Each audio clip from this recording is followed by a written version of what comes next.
আসসালামু আলাইকুম এভরিওয়ান। আজকে আপনাদের হলুদ গাছের ডিগ দেওয়ার ছোটো বেগুনের একটা ভর্তার রেসিপি দেখাবো।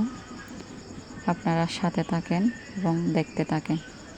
খুব টেস্টি, খুব মজাদার। এটা দিয়ে আপনারা পেট ভরে ভাত খেতে পারবেন। প্রথমে আমি বেশ ছোটো বেগুনগুলো বেছে নিলাম।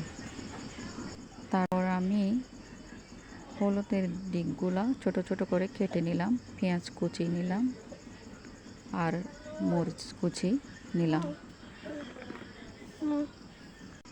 আমার ভাজানো ছোট বেগুনগুলা ভালো করে ভেঙে নিলাম। এখন আমি ভাঙানো ছোট বেগুনের সাথে হলুদ গাছের ডিগের কুচি, মরিচের কুচি, পেঁয়াজের কুচি এবং সাথে কিছু লবণ অ্যাড করে ভালোভাবে মাখিয়ে নেব। একটু ভালোভাবে মাখতে হবে। যদি ভালোভাবে না মাখেন তাহলে টেস্টিটা কম হবে, মজা কম পাবেন। সুতরাং একটু ভালোভাবে মাখিয়ে নেবেন। এটা তৈরি হয়ে গেল আমার ছোটো বেগুন আর হলুদ গাছের ডিগের রেসিপি।